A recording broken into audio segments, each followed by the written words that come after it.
All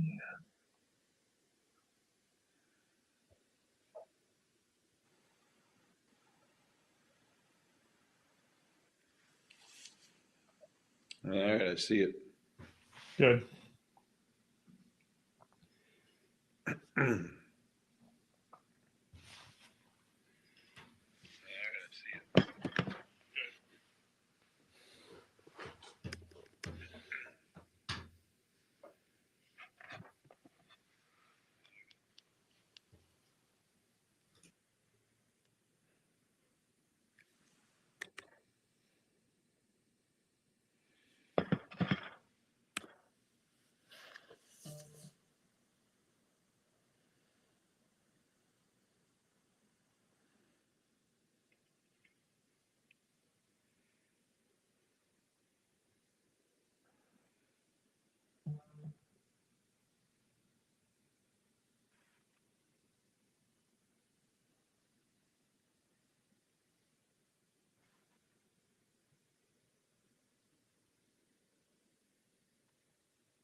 Yep.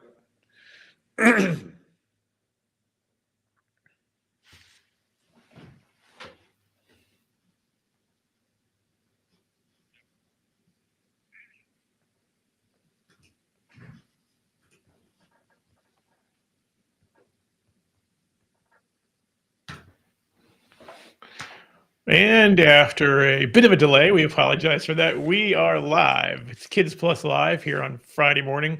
What is this? March 18th, episode 98, Todd. Episode 98 of Kids Plus Live. We are 2 weeks away from episode 100, when, of course, we hope we won't have technical difficulties like we had this morning. But I guess the sun is shining, the weather is warm, the servers and the streaming software is just having a few glitches. They're taking a break this morning. I am Chad Herman, Kids Plus Communications Director, and we're going to try this. Am I right? Am I correct? Yes. Hey, I did it this time. That's exciting. Thank you. And that is Dr. I Todd am Dr. Todd Wallin, your other co-host. And back after 1 week on rounding babies and, doing your day job, which is not being a social media pediatric rock star, just being a regular old in the flesh pediatric rock star last week. So how you feeling, Todd? How are we feeling today? It is Fired Up Friday. I'm starting at a simmer today. I think I will start with a simmer. We'll see if I get into full blown, explosion. But right now, simmer. It's Fired Up Friday, kind of just simmering. All right. I think the weather has something to do with that, probably. It is sunny. It is. That's why they have a TV show called "It's Hardly Sunny in Pittsburgh." So I would watch that. Yeah. So it is sunny. It is pleasant. It is nice. Welcome everyone. We have a lot to catch up on since I wasn't able to join you last week, but I heard it was a fabulous episode, and I am still planning on watching that one. Good morning, Linda Hagar. Good morning. Yeah, there is, Chad, I guess what will we say here?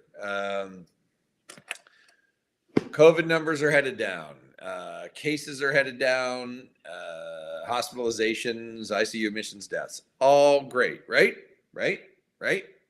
Yes. It's sunny outside. I am not here to rain on anybody's parade. I am here to just bring truth. And so the truth is, awesome numbers are heading down.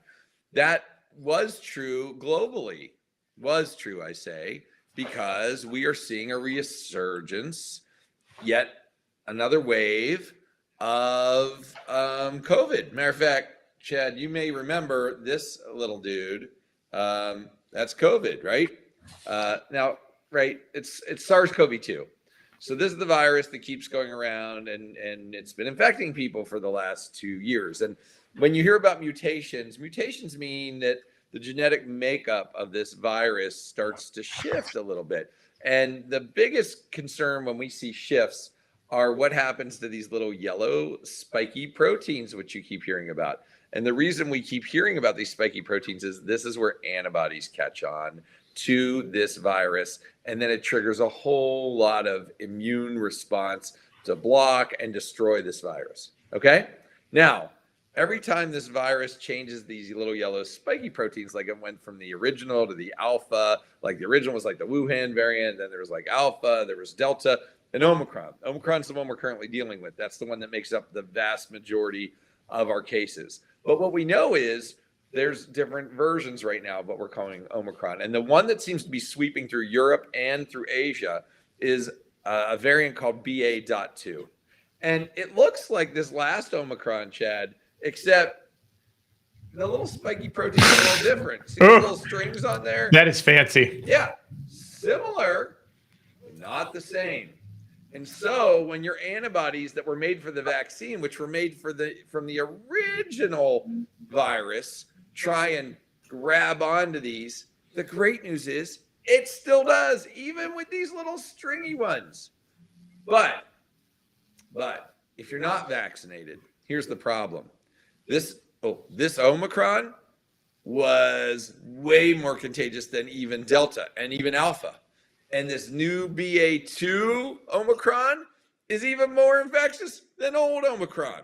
And so these waves of cases, and now what we're seeing is deaths and hospitalizations, which is occurring in Hong Kong and China and over half of the European countries, at least with increased cases, is that this sucker is super, super contagious, infectious, and it's resulting in just another huge wave. It also coincided with a lot of the mask restrictions and safety guidelines going down. And don't forget, in a lot of the countries where we're seeing this, vaccination rates are even higher than they are in the US. But again, the vaccine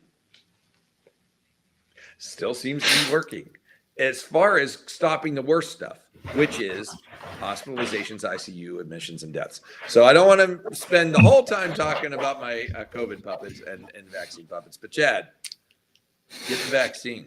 Get the vaccine. And guess what?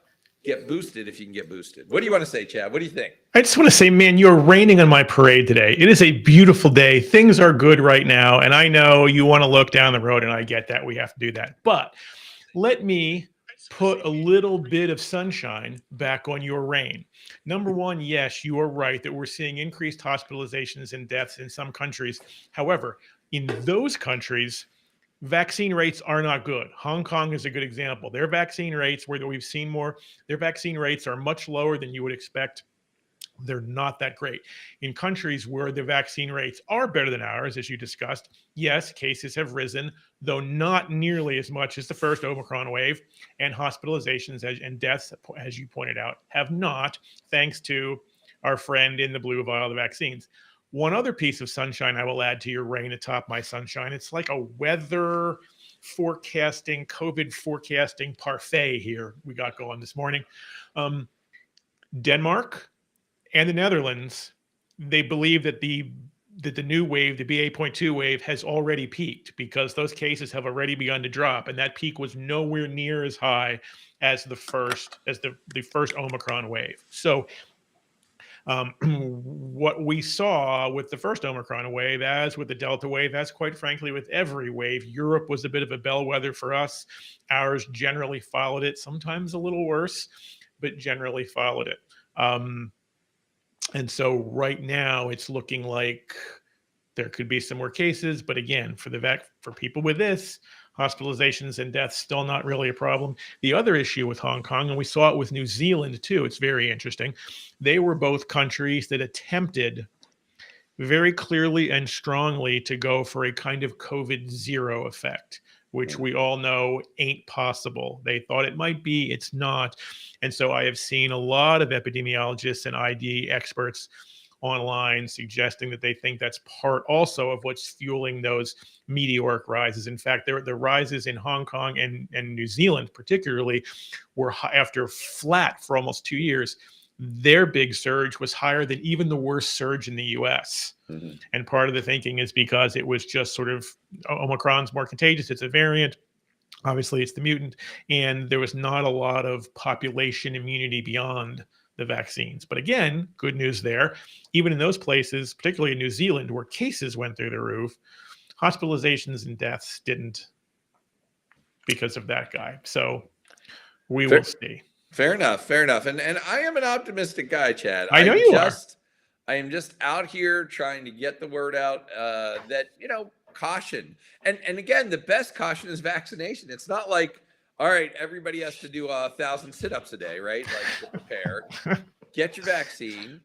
And if you're eligible to be boosted, get boosted. And we have really good data. We're 2+ years into this, knowing now that the vaccine, and Chad, you've been raving about this for weeks with several of our guests, that this vaccine is showing particularly long-term, over a year protection, giving T and B memory cell protection. Now, getting a boost, that helps too.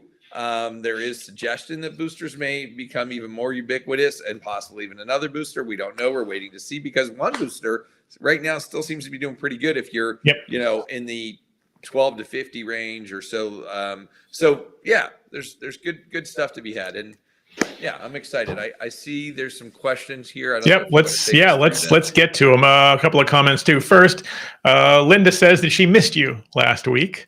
And Alexander says, down under tuning in, which is very exciting. And he says he has been on a couple of weeks due to renovation and floods. Renovation sounds fun. Yeah. Floods definitely do not. We're sorry Alexander, to hear that. I'm sorry to hear that. That's Alexander. a bummer. Katie has a question. She wants to jump right in. I will finish what we can't fit on the screen here. And first, it's good morning. Love to jump right in and ask about masks. Is KPP now recommending that schools go mask optional? Our private school has decided to roll this out, and in talking with the administration, they mentioned that they had asked local pediatricians, including KPP, for advice and have been told that masks should be optional. I said, wait, are you telling me that Todd Wolin said to drop the masks? LOL. I wanted to go straight to the source. My concern is that my 4-year-old in the school is obviously not vaxxed, but 100% of the faculty is vaxxed, and 90% of the 5 and over kids are vaxxed. So I guess there are two questions here. Did that school actually talk to us and we said masks are optional? I think I know the answer to that one. And then how do we feel about a 4-year-old who is obviously not vaxxed, but in a school setting where all the faculty and 90% of the 5+ kids are, which, by the way, those are really nice numbers. That was the first place I was going to start, is your school's rocking it, because if you have all the faculty vaccinated, 90% of 5 and over vaccinated, that's a pretty safe environment. Chad, that's a really good school. Numbers. That being said, since Chad's the communications director here and I'm the CEO, and we're kind of the frequent vocal communicators, communicators here, they didn't talk to me and they didn't talk to Chad, so they didn't talk to Kids Plus.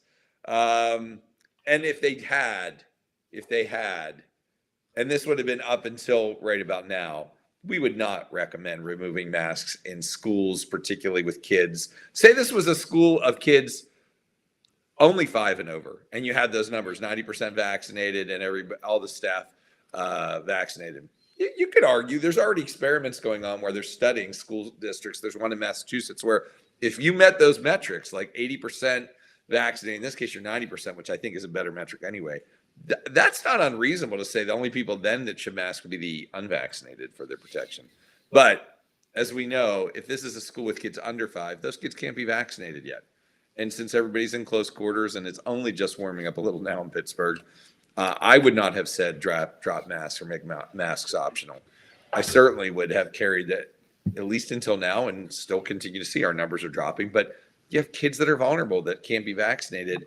That makes me nervous. So no, as for your 4-year-old and for all our families out here watching, oh my goodness, we feel for you. Chad, I know we keep hearing, I've been hearing some new things about maybe within a week, we're going to see some submissions of some of these under 5 studies. The Moderna, I might have moved up ahead of the Pfizer. I don't know. I've been hearing all sorts of rumors, but we're thinking within the next 2 to 4 weeks, both Moderna and Pfizer probably will have data before the FDA. Have you heard anything differently? Yeah, no, and that's the problem. We've been talking about this the last couple of weeks. It's rumor, it's whispers, it's third, fourth, fifth, 17th hand knowledge. No, and you said this 2 weeks ago, Todd.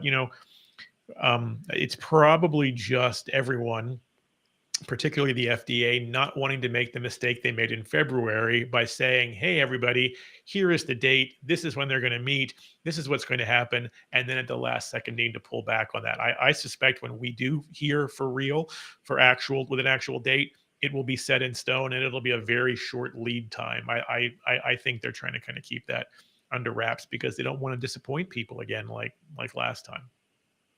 Yeah. Yep. Yep. All right, let's move on to the next question. It's from Courtney, and she says, "Good morning. I'm getting an iron transfusion next week. They said they'll give me Benadryl before, and I'm nursing my 7-month-old. Is it safe if I take it?" Yeah, I'd always recommend you talk to your doc about any medication questions. But in general, Benadryl is not considered an unsafe medication for breastfeeding, so that should be fine.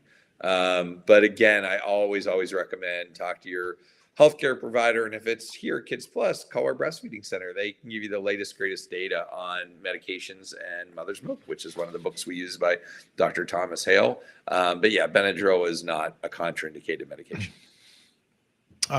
And when Todd's answering the next question, just for folks out there who might not know it, I will drop a link into the comments for the website for our breastfeeding center at Pittsburgh. They are the absolute experts. They're our in-house experts. They do amazing work. And much like we have 350 plus doctor's notes on our website, many of which are about breastfeeding, the Breastfeeding Center has a really cool collection of breastfeeding education notes called BF 101.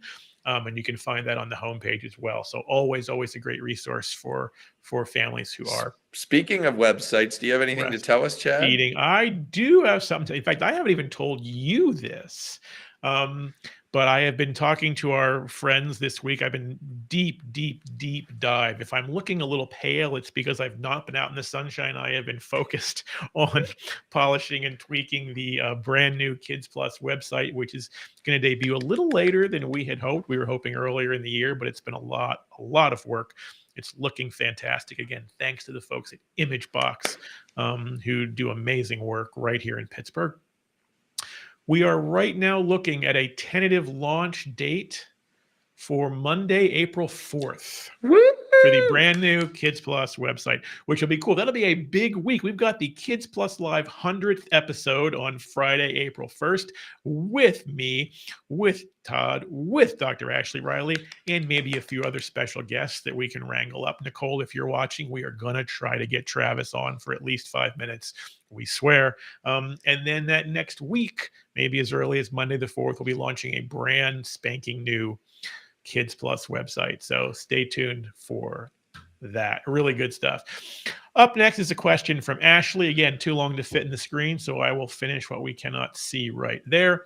But it starts with question for the sleep expert. Good thing we have one of those right here in the house. My almost 3-year-old was an amazing sleeper, followed the KPP sleep training, and was sleep trained in one night at 5-ish months. That is awesome. He was great when he was in his crib. Now he's in a toddler bed, and I can't get him to stay in his bed. She says, continuing, I feel like we're back at square one and starting to fall into bad habits, like me sitting next to him until he falls asleep. Every night he also has been getting out of bed and coming into my room. We call those curtain calls, Todd, right? So we've had some curtain calls too. How do I get my child to sleep independently in his toddler bed? We have an expert who I know is going to knock this question right out of the park. Where is he? This man is to infant and toddler sleep problems like this is to COVID. So Todd, go. I don't pinch, but I am protective. I don't know. I'm trying to think of something. Yes, that is not uncommon, Ashley. So what do we know? Okay, first off, awesome that you did the Kids Plus sleep plan. And thanks for that shout out that it only took one night, because I love to tell people that it really works pretty quickly. And it looks like you were nailing that at 5 months. So you have literally 2.5 years of good sleep under the belt of this kiddo. So it's true, when they get into their toddler bed and there's freedom, sometimes this happens. Sometimes they realize, hey, I can get out of bed. Hey, I can get out of my room. A big reminder for anybody who makes that transition from the crib to the toddler bed in the child's own room is please make sure that is an entirely child-proof room, which I'm certain, Ashley, as you're following through all these things, you probably have done. But as a word to all families out there, this is a reminder. Windows, dressers should be anchored to the wall. There have been injuries and worse. Outlets covered, all that. Okay, So your kid's in a toddler bed. They can easily get out of the toddler bed. They can go out of their door and into your room. So what do? We turn the room into a crib. How do we do that? We get one of those gates, not the little pressure gates that kind of push against the sides of the door, the ones that you drill into the side of the doorway and has that lock that's so hard that I can't open it sometimes. But then what that room essentially becomes is a crib. And then you just go back to your sleep plan. No, time to go to bed. We do our bedtime routine. You're going to fall asleep independently. We start off by doing all our regular pre-bedtime stuff, but the key is get your kid into their bed wide awake. That might seem counterintuitive. People are like, why would I do that? Because they're going to freak out. Well, if your kid freaks out when you put them into their bed wide awake when it's time to go to bed, for kids that are, at this age, that just means they're letting you know I don't like when you leave when I'm trying to go to sleep. But if they've already been able to do this for years, they're just letting you know, like, well, I don't like this right now, even though I was doing it for 2.5 years. And you're like, I get it. And I know you don't like to not have endless cookies, but sometimes you can't have endless cookies. Or sometimes you can't touch the fireplace when the fireplace is on. We have all sorts of boundaries we're very, very stern about. And they learn, like, no matter how many times I try and touch the fireplace when it's on, I'm never allowed to do it. So this just is a matter of re-establishing a really firm rule, which is when it's time to go to bed, we go in, we do your pre-bed time routine, brush teeth, and change PJs, read a story, whatever. But then we go into our crib we go in our toddler bed wide awake, and I walk out. And if you don't like it, and you come running to the gate, and you're holding onto the gate at your doorway and letting me know you don't like it, that's okay. And if you protest, or you even get really mad, or you scream, or even cry, I'll come back within 5 minutes to let you know I hear you. And I'm going to check you out. And I might even say, hey, no fever, no poop, no vomit. Everything's good. You're good. Let's get you right back in your bed. And you go back out. And they may run right behind you and try and get to the gate. And they'll be standing there again. And you're like, hey, it's okay. Go to sleep. Now, they may let you know for a while they're not happy. Maybe 20 minutes, maybe 5 minutes, maybe longer. That's okay. They're pushing and feeling where the boundaries are. For 2.5 years, this kid went from wide awake to asleep on their own, from what I understand. They can do it again. They're just trying to figure out what the new rules are. So, yeah, I hope that helps. That's basically called turning the room into a big crib. Yep. And by the way, Chad Herman could be teaching that sleep class, as he has attended multiple ones, which, by the way, it is now a virtual class called the Quiet Night Sleep class. And Chad, I believe we have a Quiet Night Sleep class coming up, and we'd love it's a national class. So for anybody watching, if you have friends, relatives, family, send them the link. We are doing this now nationally. I'm going to make one correction, Todd. We are actually doing this internationally, because you have had a student on, and not Alexander, but you have had a student on the Kids Plus Quiet Night Sleep class from Australia. Yes. From down under.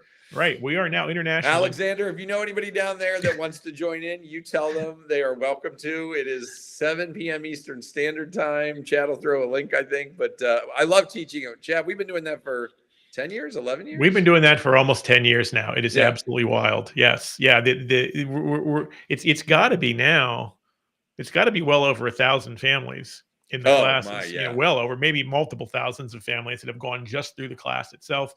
And Todd, as he often does, completely saw where I was going to go next and gave me the perfect segue.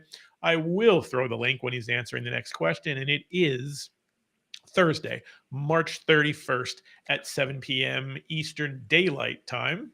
Online. It's on Zoom. It is a $50 registration. We always say it can be like a prize fight or a pay-per-view event.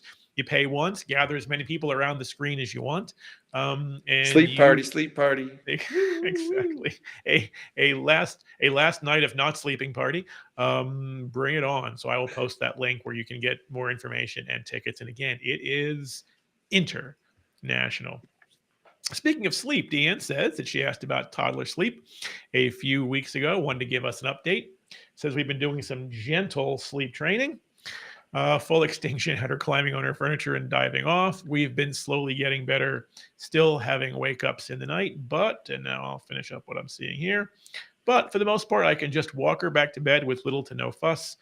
Thank you again, she says, for the advice. Love that feedback, Deanne. Love that feedback. I thank you. And again, just a quick point on the sleep approach that we use, the Quiet Night Sleep class, Quiet Night Sleep plan or sleep class that we have here at Kids Plus, which is It's an approach. It's not the only approach. It's not the right approach, but I've been doing pediatric sleep medicine since 1998.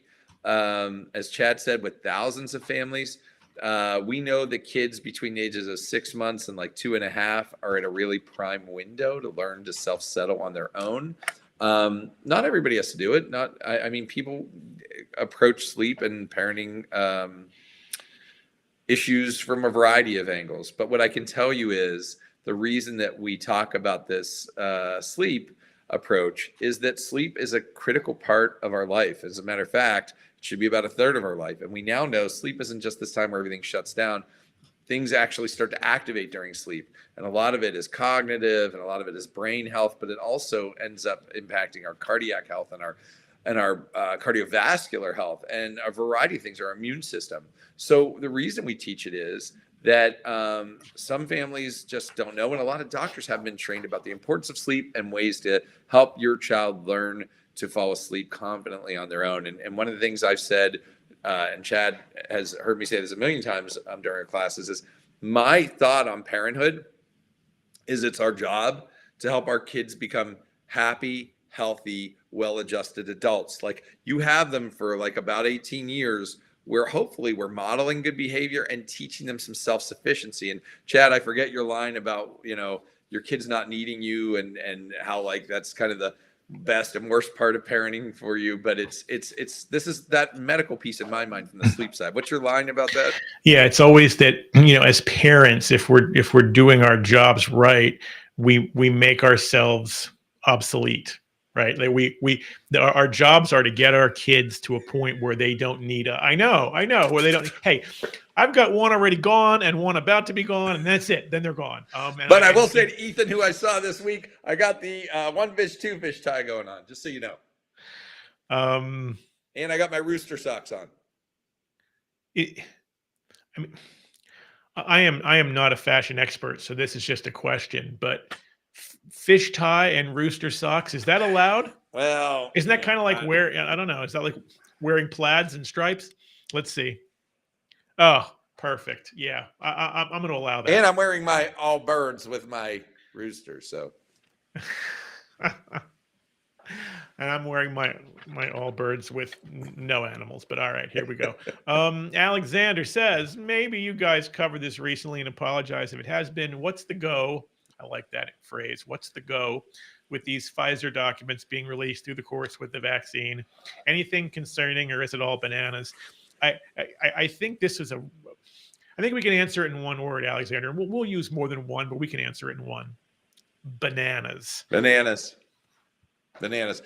Everything that I saw, and I haven't read it, Chad, but sometimes now I'm getting my information from TikTok from a lot of my health content creator friends. Yeah, let's be clear, from evidence-based sources that you can trust on TikTok. Well, if you trust them, right? Yeah. Right. So I don't care what the platform is. If you know the author or the creator, and these are a lot of the same people we've brought on the show. They're epidemiologists, they're docs that do a lot.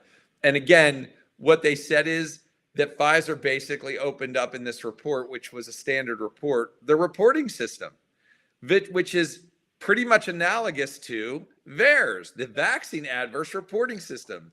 And as we've said, show upon show, that is not a smoking gun. That is a reporting system. If somebody says, my child dropped an Avengers backpack on his foot after he got the shot, you literally would see it appear in the report, and it would say, "Oh, vaccine, Avenger backpack falls on foot." You'd say, does the vaccine make Avengers backpacks fall on feet, or whatever the heck was reported? Right?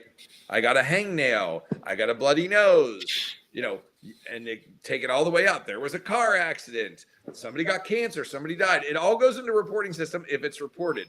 It has nothing to do with causation. Absolutely nothing. And again, these are the kinds of things, Todd, I like to call them zombie myths, these things that just simply won't die no matter how many times you kill them. I give the anti-vax movement grudging respect and credit for how well they resurrect these things and just bring them back. Yeah, there are two things at issue here. One, again, as Todd said, it's the reporting system.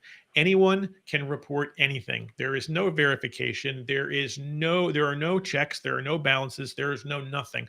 Todd and I can go on today to Moderna. We both had Moderna, or we can go on to the VAERS and we can say literally anything. Todd can say, I got double vaxxed and boosted, and then I started wearing rooster socks with fish ties. And that will be reported as a possible effect of the vaccine, because now that said, as Dr. Cat, right, one of our favorite epidemiologists we've had on the show multiple times, said VAERS, of course, despite all that nonsense, is a good thing because it is a reporting system, because anyone can report anything, and because those reports are scoured and combed and investigated, particularly for trends. If all of a sudden everybody starts wearing rooster socks, then we will look into it, right? So these things are very carefully investigated, obviously, especially the deaths. But now let's go to the second part of this, which is, as we have discussed many times on this show, this is the single largest, most comprehensive vaccination campaign in the history of the world, bar none. It ain't even close. So, when you are vaccinating a tremendous number of people, and especially when you are beginning in most locations with an older, vulnerable population, but really any population that gets vaccinated, yes, even children, though less so because they die, thankfully, less frequently than older people. When you vaccinate almost everyone, or 60 to 70% of everyone, and those, again, 60 to 70% are basically working backward from very high ages. Over days and weeks and months, people are going to die, not from the vaccine, but because people die over days and weeks and months. And again, my favorite example, Todd, I've used this one before, but it's an epidemiologist who said, all right, just a real quick thought experiment. If I bring 1,000 people into a lab and I rub my hand in the air over their arm and then send them out, over the next 6 months, a certain percentage of them are going to die of all sorts of causes. They're going to have strokes. They're going to have heart attacks. They're going to have cancer diagnoses. They're going to have all sorts of things, because that's what a cross section of any 1,000 adults do over the course of weeks and months. None of that, of course, would have anything to do with me rubbing my hand in the air over their arm. But had I put a needle in their arm that time, there are some people who would want to say that it caused whatever it was that happened to them. So when those things are reported, they are investigated. And so there's this notion of, we use the reports, we say that it absolutely has an effect. It's just, and again, that's a lot of words, Alexander, but I want to stick with our first word, your word, bananas. Bananas. Bananas. Bananas. Bananas. Bananas. And in this case, those of you who watch Triple D, Guy Fieri likes to say that bananas is good. In this case, bananas is not good. No, not in Australia when you say it that way. You're watching Kids Plus Live. I am Chad. That's Dr. Todd, and we're taking all your questions. As always, we are here to answer anything on a Science Friday. Nicole's got a question. This is a good one. I like it. And again, we're getting lots of good long questions today, so I'm going to have to read the rest of this. I do want to say a quick hi to Annie Banani, who said our show Bluetooths to her car. Dude, I was going to bring that up. I wanted to get to a question next. That's my favorite comment. I was saving that for... Spoiler alert. All right, let's get... Nicole, you're already angry with me because I'm not Travis, so just bear with me, because Todd had to jump to this one. Annie Banani says, our show Bluetooths over the car. Great morning. That is absolutely fabulous. That means we're not just doing live video, but now we're doing live radio too. Amazing. Thank you for listening and for Kids Plus. Taking a Kids Plus TV. No, Kids Plus Radio. Kids Plus Live. WKPP in Pittsburgh. KPP. Thank you, Annie, for taking us with you wherever you go on a Friday morning. We are absolutely flattered. All right, Nicole, here we go. Not letting you down. How do I turn down my son's cockiness? Love that smiley emoji. Now, before you judge, hear me out. He has a tournament at karate tomorrow, and I'm trying to explain to him, Mr. Miyagi, that's excellent. This has having fun. As long as you try your best, that's all that matters. There are so many talented kids competing. I don't want you to be upset if you don't win, as long as you're having fun. But he's oh so confident. Quote, oh, don't worry, I'll win. I don't want him to walk around with that sort of arrogance.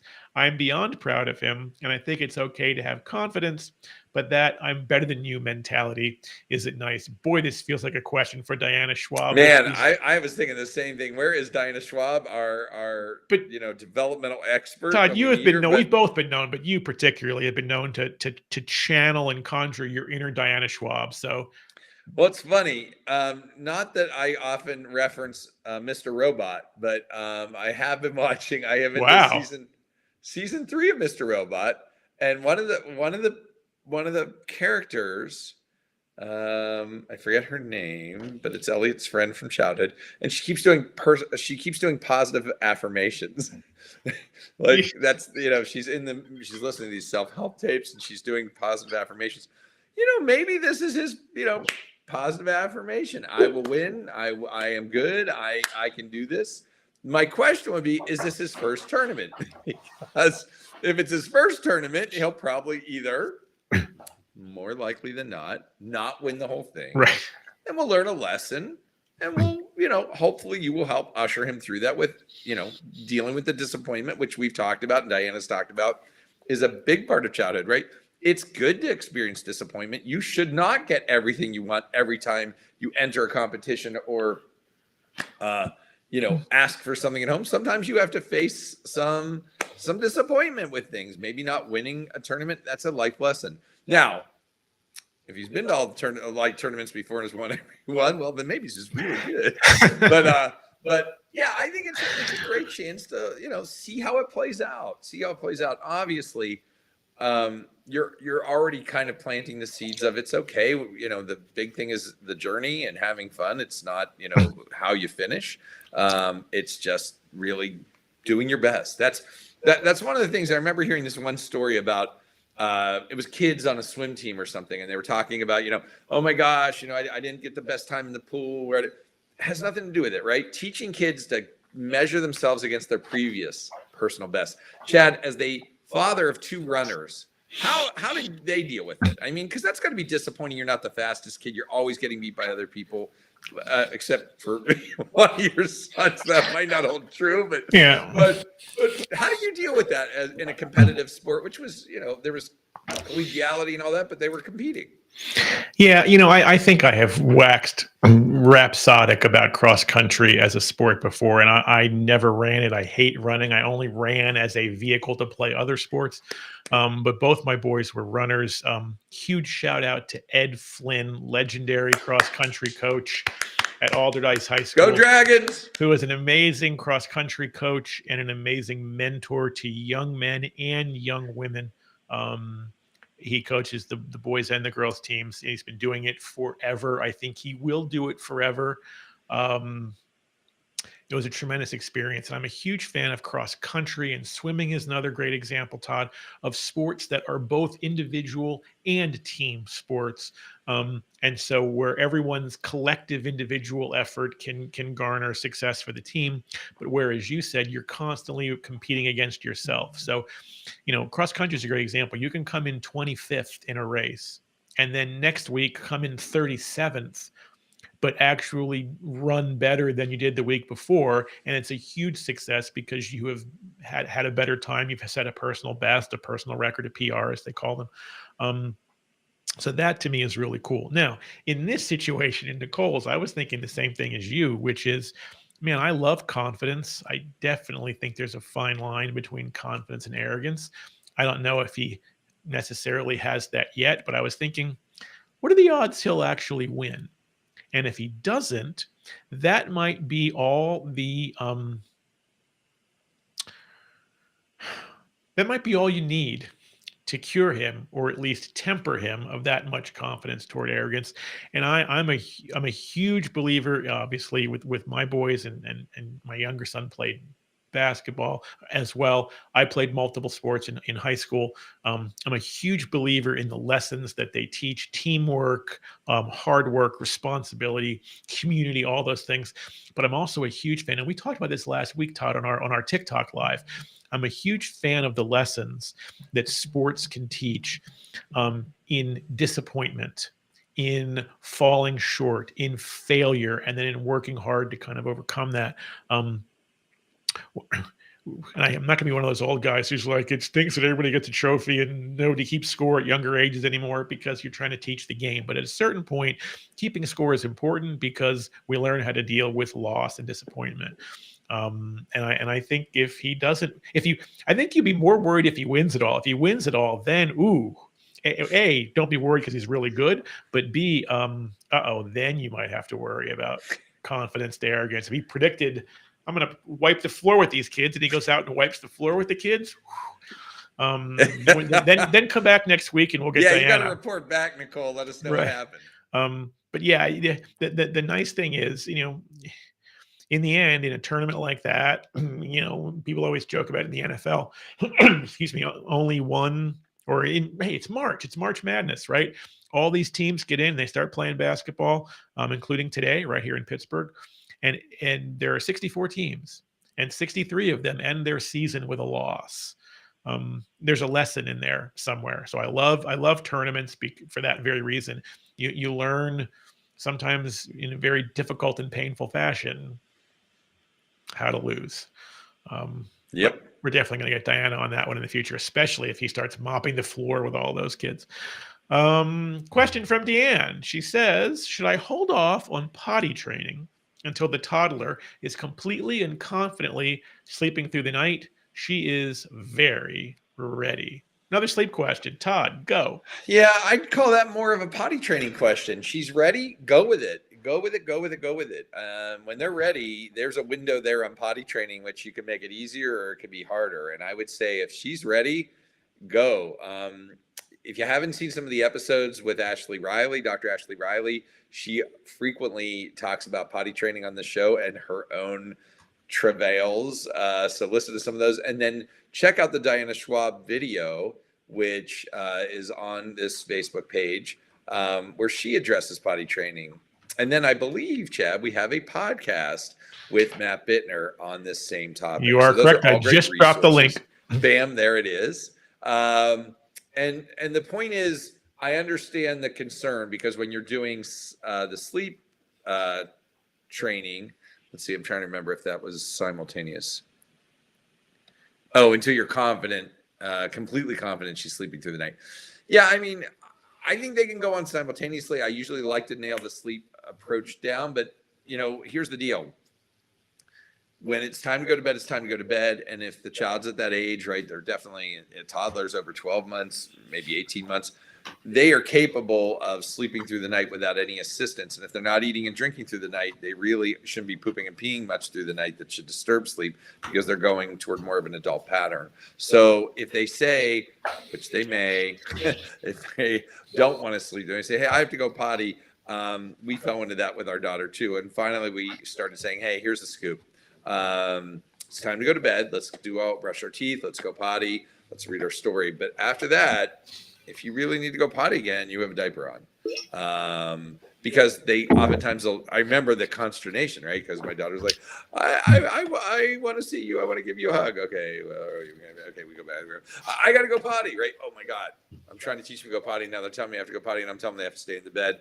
And they're just trying I want water. I need to go to the potty. I want a glass of water. They're just trying to figure out what gets them back out of bed. So the potty one will resonate if you're potty training, but I would address it by saying, here's a chance to go potty. After that, you have a diaper up. So that helps. I hope it helps. That's kind of how we address it. Yeah. As you started talking about and answering that question, I was thinking, wow, those are two things that we as parents are kind of always on edge about. And you've often said, okay, we'll get superstitious about it. Sort of like hey, we had chicken for dinner tonight and she slept well. Let's have chicken. Or, hey, we drank 2 ounces of water today and the potty was a success. And you're kind of on eggshells and tiptoeing and hoping everything goes right. Doing both of those at the same time, that would be quite the parental minefield. Yeah. It's highly charged. We're getting lots of sleep questions today, which is great. So it's a good time to remind you, we have a quiet night sleep class with, am I doing this right again? Are you over here? Yes, I'm nailing it. It is so counterintuitive because on my screen, he's on this side. Isn't it? In real life, he's on this side, but I have to point over here. Anyway, so this guy, absolute sleep expert, teaching the Quiet Night Sleep class, Thursday, March 31st, 7 p.m. Eastern Daylight Time, online. You can access it from absolutely anywhere. The link is already up above in the comments, but I think we had 8 tickets sold in the first 2 days or something, we right? did. It was pretty wild. Things Yeah. were flying. There are good seats, as they say, still available. Popcorn available too if you make it. That's true. And we have seen people on the Quiet Night Sleep class on Zoom turn it into dinner theater. They have had dinner. My favorite, a couple of different families one night had bottles of wine. Yeah. It was like, let's open a good dry red and let's learn how to get our child to self-settle. It was amazing. So Yeah, we've changed the format now. I can't see you guys because we're in a webinar format, but Chad's right. We had a couple with, you remember the wine glasses, the food. So basically you can drink whatever you want and he won't know. Anyway, Mary says, sorry, I'm joining late. No problem, Mary. Thank you for joining us at all. We appreciate it. She has a sleep question. We started sleep training our 6-month-old 14 days ago. She does great sleeping the entire night through, but she's still screaming for about 20 minutes when we first put her down.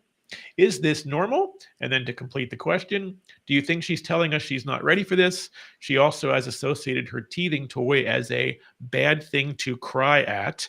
That's what we put in bed with her. Is that normal? Thank you from a worried mom and dad. So great question, Mary. I would say kudos, you guys. It sounds like it's working for you. I mean, sleeping through the entire night is awesome. And I'm guessing that was better than it was before because your reference is she's doing great sleeping the entire night through. So the 20 minutes before is her still probably figuring out what's going on and what are the rules. My recommendation, and I don't know if you followed our sleep plan or not, is to always pop back in within 3 or 4 minutes if they are crying or they're upset when you're starting the sleep process to let them know, I hear you. So they know that if I do cry, you come and check on me. But if you check on me and everything's good and you say, oh, no, it's okay, go to sleep. And she may cry another 10 or 15 minutes and then go to sleep and sleep 12 hours or 10 hours. Yeah, I don't think she's letting you know she's not ready. I think she's letting you know, well, I still want to hang out, which is okay. She's allowed to. And I do want to speak to this. Chad and I've talked a lot, and Chad always hears me ranting and raving about mommy shaming and parent wars and people that are like, oh my God, you let your child cry to go to sleep. That's terrible. You do the cry it out method as if that's the intention to make your child cry. No, it's not. But when kids don't get what they want in certain circumstances, it's a reasonable reaction for them to let you know I'm upset, and crying is sometimes one of those things. This is not crying we don't know why. The child was just fine. You were doing the getting ready for bedtime routine and then put them into the bed and then they cried. And you're saying they'll cry for a total of up to 20 minutes and then they sleep through the night. What I would tell you is for the parents to go, my God, that's terrible. I would never let them do that. I asked those parents, well, what do you do when your child wants to touch the outlet? Well, of course we won't let them touch the outlet. I'm like, well, why not? Let them just stick their finger in there really quick. No, of course you wouldn't let them stick their finger in there for a minute. They're going to cry. But I don't parent shame you and say, well, my God, why are you making the child cry? They just want to touch the outlet. Like, you'd think I was insane. Yet you have no problem throwing down some shame at a parent that's like, well, actually, this is an important life skill. I really want them to develop it so that they can do this for the rest of their life.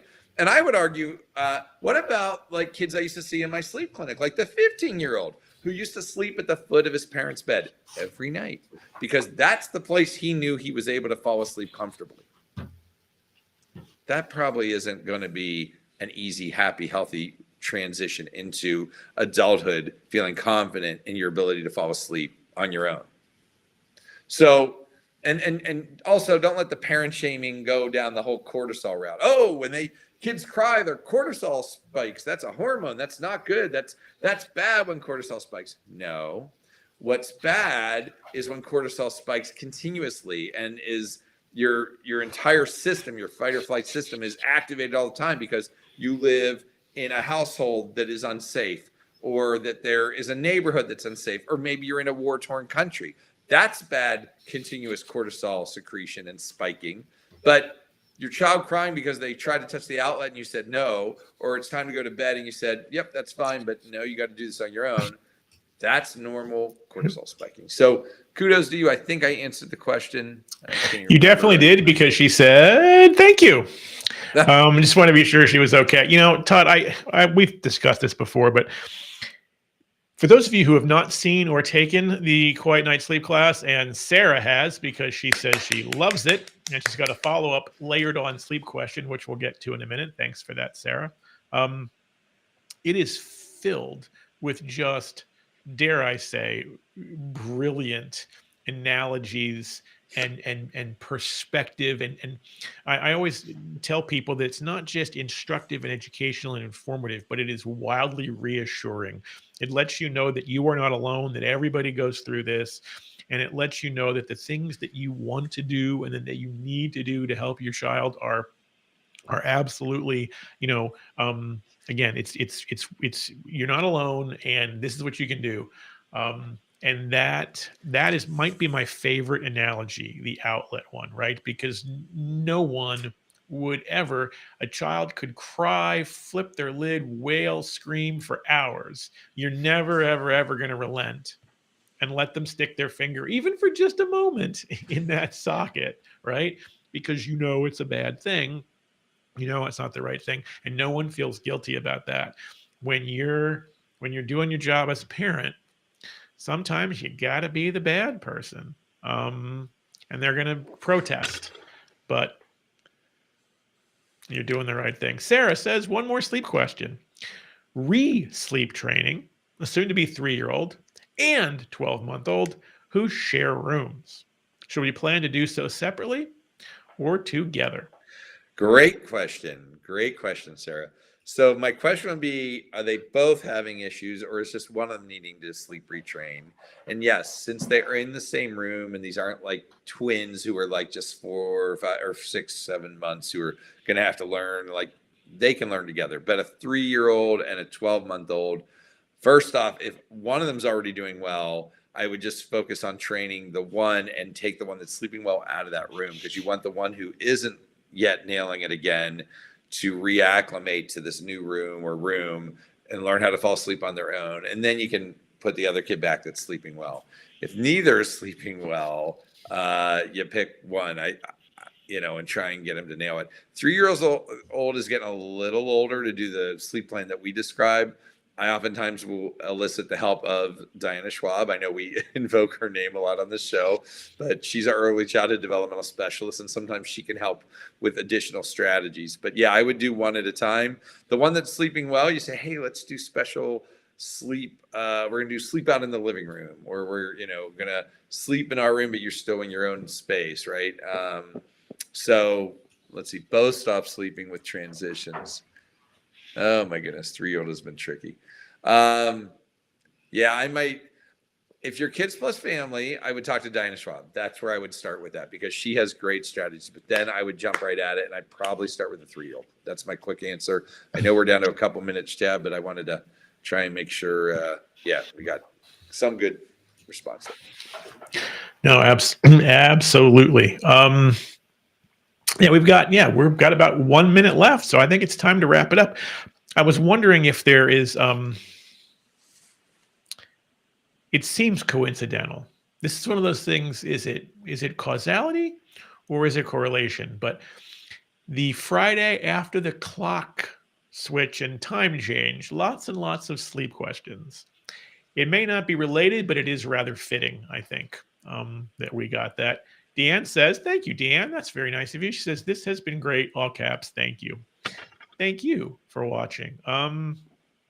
If you like this, and if you have TikTok, in about 5 minutes, Todd and I are going to take the show on the road over to another social media platform, over to TikTok, where we will be, and it's at Todd's TikTok account, at Dr. Todd Wo, DrToddWO, where we'll do another hour. It gets a little saucy over there, Todd, a little lively, don't you think? Yes, it does. I am putting it on there right now. Yep, that's Thank it. Feel free to join us. It is a little saucy, as Chad said. It's a little bit of a different feel, a little bit of a different vibe. We are almost certainly going to start being attacked almost immediately by the anti-science, anti-vaccine community, which seems to swarm our TikTok lives. By the way, I am going to put, Chad, our Kids Plus TikTok, which if you are a TikTok, if you have an account, if you don't, start one, because this is our Kids Plus TikTok page, which is Kids Plus Peds, KIDSPOUSPEDS. Is that right there, Chad? I think so. There we go. Why is it not typing? So yeah. So yes, we would ask, jump on over and see what you think. I want to throw one more comment up there because we just got it. That was really nice of you, Alexander. Thank you. Thank again to you both. Another great and informative show. As parents, we're privileged to have you engage so much with us. Thank you for that, Alexander. We're honored, and again, love that you join us from Australia regularly. That is kind of cool. We love to say we have followers from Australia. It's kind of cool. But and that's I love when people thank us for doing exactly the thing that we 12 years ago now set out to do, which is to be everywhere and anywhere that parents and families are, so that we can engage you and you can engage us, and we can answer your questions and get you good evidence-based information that you can count on. That it was Todd's and mine and the shareholders and Kids Plus. It was all of our vision literally 12 years ago, and we continue to work on new ways to do that, including these live shows and it's in live streams. It's great to be able to provide you with that information. And thank you again for following us, for liking, for sharing, getting the word out. Keep doing so. We're committed to being here, and as Chad said, we are coming up very soon on episode 100. We're 99 next week, right? I was going to say, we've got 99 episodes, and next week is one. You didn't get that reference. Yeah, you got that reference. I could not help but throw that out. Next week is episode 99. We may have a special guest. We may not. It might just be Todd and me. But again, episode 100 will be in 2 weeks. Dr. Ashley Riley will be here. And we are going to, it's like one of those great Johnny Carson shows when he tried to invite everybody back. We're going to invite a whole bunch of people. And many of our providers, obviously, Kate Belser, Lisa Stefano, Travis Lewis, regulars on the show will be seeing patients, but we're going to try to maybe have them squeeze in and find some time to jump on and say hi. And we'll have some other cool stuff as well. But we'll be here next week for episode 99. Todd, any last thoughts for the weekend before we sign off? No, I just want to say thanks again for everybody for jumping in. We are going to try and start tackling, we will continue to keep you updated on COVID findings, COVID vaccines. But don't forget, spring is upon us. We are working on bringing in some allergy experts. I heard we have a Lyme disease expert who is eager to rejoin us. We have other topics that we are getting back into, which is great. We've spent an enormous amount of time on COVID because pandemics don't happen that often, and because you need really good information because there's a bunch of bull crap out there. So I've stayed at a relative simmer today. I'm going to stay there before I get too fired up. It was sort of a simmering science Friday, let's call it that, and clearly a sleep science Friday as well. All right, we are out of time again. I'm gonna nail it. 3 for 3 this show. That is Dr. Todd Olin for Todd.